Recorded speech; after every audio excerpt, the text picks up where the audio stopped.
नमस्कार दोस्तों, Bangladesh is on fire and they are on the brink of civil war. ये मैं नहीं बोल रहा, ये तस्वीरें बांग्लादेश से आ रही हैं। पूरे कंट्री के अंदर ऐसा माहौल है कि कभी भी ये फट सकता है, ऐसा बॉम्ब बन चुका है। ये जो वॉर लाइक सिचुएशन है बांग्लादेश के अंदर, ये हुई एक आदमी के कारण जो नेशनल डिजास्टर बन चुका है।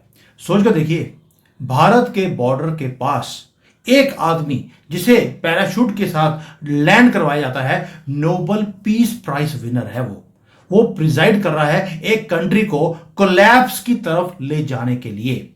और अब ईद अल अधा जो आने वाली है, उससे पहले आवाजें शुरू हो गई हैं सिविल वॉर की इस कंट्री के अंदर, और इसके अंदर प्लेयर्स बहुत ज्यादा हैं।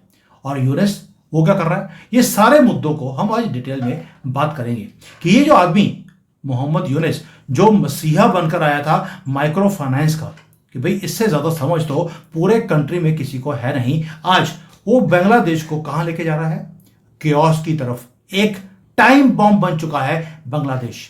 और इस बार भारत अपनी नजरों को नजरअंदाज नहीं कर सकता। वहां की जो सिचुएशन है इतनी ज्यादा वॉलेटाइल है। अब भारत क्या कर रहा है या करना चाहिए, इसके ऊपर हम एंड में बात करेंगे।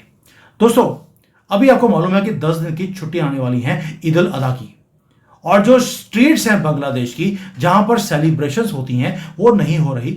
वहां पर फियर है, पूरा फियर है कि अब आगे जाकर होगा क्या। फियर ये है कि भाई ऊपर जो आदमी पागल बैठा हुआ है जिसका नाम मोहम्मद यूनुस है, वो अब क्या करेगा।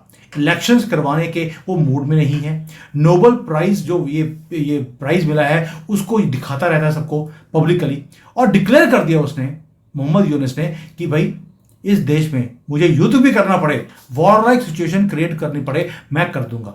लेकिन कंट्री की जो ये मैं कुर्सी पे बैठा हूं उसको मैं उससे हटने वाला नहीं हूं। उसने यहां तक इसको एक्यूज किया जाता है कि इस आदमी ने बांग्लादेश को बेच दिया है अमेरिकन डीप स्टेट के हाथों में। अब दोस्तों, शेख हसीना को बाहर निकाला गया इस स्टूज को लेके आने के लिए, और उसके बाद हुआ क्या, बांग्लादेश जो राइज कर रहा था, भारत से भी तेजी से ज्यादा ऊपर जा रहा था, बांग्लादेश फ्री फॉल में आ गया है। पॉलिटिकल इंस्टेबिलिटी है, इकोनॉमिक रूइन है, राइजिंग अनएम्प्लॉयमेंट है, और एक्सपोर्ट्स कोलैप्स कर रहे हैं। सोने पे सुहागा क्या है, मिलिट्री अनरेस्ट भी बांग्लादेश के अंदर बढ़ता जा रहा है। यानी कि आर्मी और मोहम्मद यूनुस एक दूसरे के दुश्मन बन चुके हैं। अभी इसी हफ्ते जो बीएनपी, जो सबसे बड़ी पॉलिटिकल पार्टी है कंट्री की, बांग्लादेश नेशनल पार्टी, उन्होंने मैसिव प्रोटेस्ट को बांग्लादेश के अंदर किया। और प्रोटेस्ट के अंदर क्या था, यूनुस का जो रूल है उसको डायरेक्टली उन्होंने चैलेंज किया। स्लोगन्स बोले गए, चीख चीख कर स्ट्रीट्स के अंदर लाखों लोग सामने आए, और उन्होंने डिमांड एक ही करी, हमें इमीडिएट इलेक्शन चाहिए। उन्होंने एक्यूज किया मोहम्मद यूनुस को कि ये अथॉरिटेरिज्म जो ये यूज कर रहा है, ये हमें बर्दाश्त नहीं है। और बिहाइंड द सीन्स जो मिलिट्री है वो प्लान कर रही है एक कू को। तभी बोल रहा हूं, हम इन चीजों को नजरअंदाज नहीं कर सकते हैं। जो सिक्योरिटी फोर्सेस हैं उन्होंने क्लैश जरूर किया है बीएनपी के सपोर्टर के साथ, बट मिलिट्री भी डिवाइडेड है। आधी मिलिट्री चाहती है कि भी इलेक्शंस हो, दूसरी वेट कर रही है कि मोहम्मद यूनुस कब इलेक्शंस को अनाउंस करे और वो सुख का चैन ले। दोस्तों, मई 12 को एक काम और हुआ, यूनुस ने एक बहुत ही डेंजरस मूव किया। उसने अवामी लीग जो है उसको भी बैन कर दिया है। अब ये वही पार्टी है जिसने बांग्लादेश को कितने सालों तक रूल किया है। और उसका रीजन क्या था, इस बंदे ने बोला है कि यार ये जो बीएनपी है, ये जो अवामी लीग है, इन्होंने बांग्लादेश को डिस्टेबलाइज करने की पूरी कोशिश करी थी, उन्होंने प्लान्स बनाए थे, इसलिए इनको बैन किया जाता है। मैं तो कहता हूं कि यूनुस ने जो किया, हमें कांग्रेस और यहां पर अखिलेश यादव, ममता बनर्जी, आम आदमी पार्टी, इनके साथ भी ऐसे करना चाहिए भी। अगर बांग्लादेश के साथ जो इतना प्यार है इन अपोजिशन वालों को, और बांग्लादेशियों से प्यार है, जो वहां पे हो रहा है उसको हम भारत में भी इंप्लीमेंट कर देते हैं। बट डेमोक्रेसी ऐसे नहीं चलती है कि जहां पर आप अपने ओपोनेंट्स को साइलेंस कर दें और अपनी सत्ता को कायम रखें। अभी हसीना, जो शेख हसीना है, वो एग्जाइल में है, दूसरी पार्टी को ये बैन करने की बातें बोल रहा है। और हसीना ने क्या किया, शेख हसीना ने एक बॉम्ब शेल ऑडियो मैसेज निकाल दिया कि यूनुस हमारी कंट्री को यूनाइटेड स्टेट्स के हाथों में बेचता जा रहा है, और भारत हमें बुली कर रहा है बांग्लादेश को। शेख हसीना भारत में बैठी हैं, बुलिंग की बात करती हैं, और जस्ट लाइक दैट जो टेंशन थी वो दोबारा से रिटर्न हो गई बांग्लादेश के साथ। एक स्टेटमेंट शेख हसीना का और पूरा बांग्लादेश आग लग गई। और बांग्लादेश ने क्या किया? बांग्लादेश ने भारत को ब्लेम किया। यूएसए के साथ जो लोग हैं वो उसको सस्पिशन की नजर से देखते हैं, और स्ट्रीट्स बिल्कुल आग लगने की एज के ऊपर है। दोस्तों, ये यूनिस है, उसकी टीम ने क्या किया? उन्होंने डबल डाउन किया। डबल डाउन ये किया कि जो हमारी कंट्री में जो इंटरनल अफेयर्स हैं उसमें भारत इंटरफेयर कर रहा है, उसमें मेडल कर रहा है, इसलिए जो कुछ हो रहा है हमारा कोई प्रॉब्लम नहीं है, ये भारत का किया दिया करा है। Classic move, blame on your neighbour, जब आप अपने घर को फिक्स नहीं कर पाते। वही जिसको बोलते हैं विक्टिम कार्ड, वो मुसलमानों का शुरू से रहा है। खुद कुछ नहीं करेंगे, दूसरे को बोल देंगे इसके कारण हुआ है। और इस बार जो मूव है मोहम्मद यूनिस की, वो मोस्ट डेंजरस है। अब तक ऐसा नहीं हुआ। आपको मालूम है शेख हसीना के टाइम पर जो भारत और बांग्लादेश के बीच में जो टाइज थे वो बहुत ज्यादा डीप हुए, ट्रेड को लेकर, बॉर्डर सिक्योरिटी को लेकर, रीजनल पीस को लेकर। लेकिन आज मोहम्मद यूनिस ने एक ही काम किया, जो इतने सालों की मेहनत थी शेख हसीना की, मोदी जी की, उसको पानी में बहा दिया है। और यूनिस आग के साथ खेल रहा है, और ये आग बॉर्डर तक स्प्रेड करके वो चाहता है कि वो भारत के अंदर भी स्प्रेड करे। और हमने क्या किया? जो आग भारत में स्प्रेड करने की कोशिश कर रहा था, ये आग लगाने वालों को हमने पकड़ा और उसके बॉर्डर में फेंक दिया कि जाओ यहां से, हमें गंद का ढेर नहीं चाहिए। ये हमारे कंट्री ने बोला है। और यूनिस इसीलिए भारत को ब्लेम कर रहा है कि भाई सारी प्रॉब्लम्स का जड़ भारत है।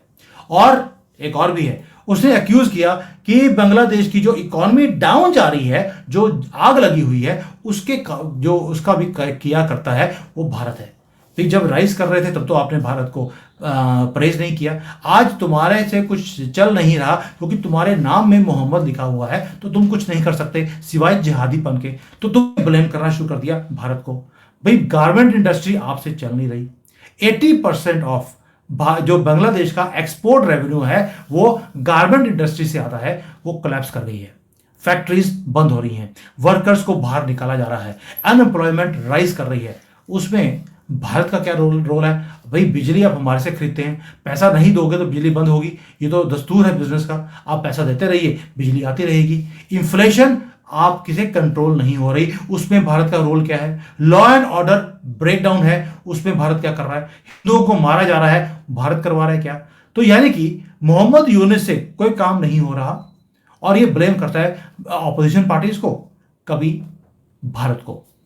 और ये जो बीएनपी, जो कभी एक टाइम पर उन्होंने यूनिस को बैक किया था, they were supporting him, they have also turned against him. उन्होंने बोल दिया किस राक्षस को हमने सपोर्ट किया था। अब मोहम्मद यूनिस इस सारे सिनेरियो में क्या कर रहा है? वो इस टाइम पर जब उसकी कंट्री में आग लगी है, वो खुद घूम रहा है, जापान चला गया, 4 दिन की विजिट है वहां पर, इसी एग्जैक्ट मोमेंट पर जब पूरे कंट्री में आग लगी है, कैपिटल बॉयल अप हो रहा है, और ये सिर्फ एस्केप कर रहा है प्रेशर से। तो 4 दिन तो सुख चैन से मैं बाहर जाकर रह लूंगा, और वो प्रिपेयर भी कर रहा है अपने आप को रिजाइन करने के लिए। ये लोगों ने बोला है, जबकि उसने बोल दिया मोहम्मद यूनिस ने, मैं रिजाइन नहीं करूंगा, आग लगानी है लगा दो, आग लगा दो बस्ती में, मैं रहूंगा मस्ती में। तो ये मोहम्मद यूनिस का नारा है। जो कैबिनेट है कंट्री की वो स्प्लिट है। बीएनपी चाहती है कि इलेक्शंस दिसंबर 2025 में की जाए, और यूनिस क्या कहता है? यूनिस कहता है जी मैं तो जून 26 से पहले मैं इलेक्शंस नहीं करा सकता। और जो ये दूसरी पार्टी है नेशनल सिटीजन्स पार्टी, वो भी एलाई रही है, वो भी अब थ्रेटन कर रही है कि हमें इलेक्शन अगले 6 महीने में चाहिए। यानी कि यूनिस का जो घर है, जो हाउस ऑफ कार्ड्स इसने बनाया हुआ था, वो कोलैप्स कर रहा है बहुत ही जल्दी। और आर्मी, उसको मत भूलना, ये मोस्ट डेंजरस ट्विस्ट है अब बांग्लादेश के अंदर। Army is moving in their capital called Dhaka. Dhaka है जो भी है, ले ढका हुआ चीज नहीं रहा, दे आर मूविंग। जो ट्विटर के ऊपर रिपोर्ट हुआ कि जो 9th इन्फेंट्री डिवीजन है बांग्लादेश की, they are moving it towards the presidential palace, ताकि एक मैसेज दिया जाए इसको, यूनेस को, शेख हसीना को भागने का टाइम दिया था, तुम्हें वो भी टाइम नहीं दिया जाएगा। यानी कि rumours of coup are getting louder by the day in Bangladesh. और बांग्लादेश के अंदर या कोई भी मुसलमान कंट्री में कू होना, राजे को मार देना, फांसी चढ़ा देना, ये बड़ी ही कॉमन सी चीजें हैं, इनको फर्क नहीं पड़ता। और जो आर्मी है, आर्मी में आधा गुट है जो यूनुस को सपोर्ट करता है, आधे उसे बाहर फेंकना चाहते हैं समंदर के अंदर। यानी कि इस सारे स्यापे में जहां पर यूनुस बीच में है, आर्मी डिवाइडेड है, ऑपोजिशन इकट्ठी है, who is being killed? Ordinary Bangladeshis. वो ऑन द एज है, Indian border on the edge है, South Asia on the edge है, in the name of restoring order. अब यूनुस क्या कर रहा है? यूनुस ने वो काम किया जो एक हेड ऑफ द कंट्री को नहीं करना चाहिए। ब्रूटल क्रैकडाउन, जर्नलिस्ट को अटैक किया जा रहा है, न्यूज़पेपर्स को आग लगाई जा रही है, अवामी लीग के एक्टिविस्ट को टारगेट किया जा रहा है, और एक्स्ट्रा जुडिशियल किलिंग्स वो हर रोज आपको सुनाई देती हैं। यानी कि बांग्लादेश एक country of hope and progress नहीं रहा है, ये अब नेशन बन गया है, सिविल वॉर की तरफ जाता हुआ आपको दिखाई देता है।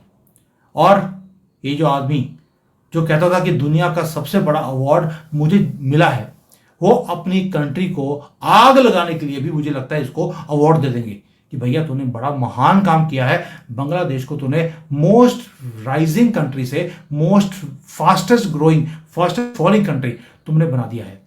यूनुस ने एक ही बात बोली, आपको इलेक्शन चाहिए, मैं आपको इलेक्शन दे दूंगा, लेकिन दिसंबर में मांगा है तब नहीं करूंगा।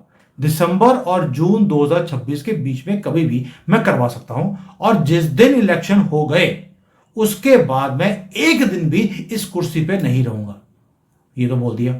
लेकिन सबको मालूम है ये कुर्सी से इतना प्यार है कि ये कुर्सी नहीं छोड़ेगा, क्योंकि 9-10 महीने हो गए हैं जब से इसने ऑपोजिशन पार्टीज को बैन किया था। उसके बाद ब्लंडर पर ब्लंडर है, ब्लड शेड है स्ट्रीट्स के अंदर, और अब यूनुस बोल रहा है कि भाई मैं तो अल्लाह की कसम खा के बोलता हूं कि मैं इलेक्शन करवा दूंगा, बस मेरी कसम के ऊपर ध्यान दीजिए।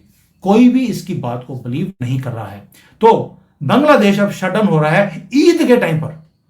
रियल साइलेंस है सेलिब्रेशंस की बजाय पूरे कंट्री के अंदर, और फियर है बांग्लादेश के अंदर। भारत अलर्ट है, वर्ल्ड वॉच कर रहा है, और जो नोबल कमेटी है, मुझे लगता है दोबारा से उसे सोचना पड़ेगा कि क्या हमने राइट बंदे को ये जो अवार्ड दिया था वो क्या ये हकदार है इसका। क्योंकि मोहम्मद यूनुस को अवार्ड इसलिए दिया गया था क्योंकि वो गरीब लोगों को 30% के ऊपर ब्याज के ऊपर वो पैसे देता था, और अगर पैसे वापस नहीं किए गरीब ने, जिसने 5,000-10,000 रुपए लोन लिया है, तो उसकी चमड़ी उधेड़ ली जाती थी। इसी चीजों के लिए इस मोहम्मद यूनुस को अवार्ड दिए गए। और जो 2 नंबर का ब्लैक मनी है, जो ड्रग्स का मनी है, उसे कन्वर्ट करने के भी इसके ऊपर एलिगेशंस हैं। और ये सारे काम किए गए बड़े बड़े जो पॉलिटिशियंस हैं उनके साथ मिलकर, जो बड़े उद्योगपति हैं अमेरिका के, डीप स्टेट के, उनके साथ मिलकर इसने सारे उस ड्रग मनी को कन्वर्ट किया, और माइक्रो फाइनेंसिंग में 30% के इंटरेस्ट रेट के ऊपर इसने लोगों को लोन दिया था। इसीलिए इसको नोबेल प्राइज दिया गया था। दोस्तों, मोहम्मद यूनुस ने कंट्री को तबाही की तरफ लेकर नहीं गया है। He has not just brought Bangladesh into crisis, he is the crisis. और यह चीज बांग्लादेश के लोगों को समझ आ गई है, क्योंकि जो आज बांग्लादेश में हो रहा है, ये कल को जो 10 करोड़ जिहादी बांग्लादेश के भारत में हैं, यही काम वो भारत में भी करने की कोशिश करेंगे कल को। इसलिए आपको भी you have to stay aware, awake, and keep on saying Jai Siya Ram, क्योंकि वही हमें बचाने वाला है लॉन्ग रन के अंदर। और जो बांग्लादेश में हो रहा है ये कर्मा है, ये इनके साथ होना चाहिए था, हो भी रहा है। But the problem is not only in Bangladesh, कल को ये प्रॉब्लम हमारे घर में भी आएगी, and Modi ji knows that. इसलिए इनको पकड़ पकड़ कर वापस भेजा जा रहा है। और जो भी ये वापस जा रहे हैं, जिस कूड़े के ढेर में ये पैदा हुए थे, ये क्या बोल रहे हैं, हम वापस नहीं जाना चाहते हैं, हमें मार दिया जाएगा, हम तो गरीब हैं, हमारे बच्चे पीछे रह गए हैं, हमारे तो जो 20 बच्चे हम लेकर जा रहे हैं, 20 नहीं ये तो 22 थे, 2 पता नहीं कहाँ चले गए हैं, जब वो मिल जाएंगे तो हम उनको लेके जाएंगे। ये ऐसे ऐसे ड्रामे आपको बॉर्डर के ऊपर करते हुए दिखाई देते हैं बांग्लादेशी। और मोदी जी ने एक ही काम कहा, तुम ये 20 बच्चों को लेके जाओ, 2 को ढूंढ के भी भेज दूंगा। जब तुम्हें ढूंढ सकता हूं तो 2 को ढूंढने में मुझे कोई दिक्कत है नहीं। वैसे भी उनकी शक्लें कौन तुम्हारे से मिलती हैं, तुम्हारी वाइफ के तो हलाला पता नहीं किस किसने किया है, शक्ल जिससे मिलती होगी वो तुम्हें अपना पहुंचा देगा। तो ये काम हमने इनके साथ करना शुरू कर दिया। बांग्लादेश तभी अब बर्न कर रहा है। अब ईद जो भी इनकी होती है उसमें पता लगेगा कि ऊंट किस करवट बैठने वाला है। But situation is really really bad in Bangladesh. Thank you. जय हिंद। वंदे मातरम।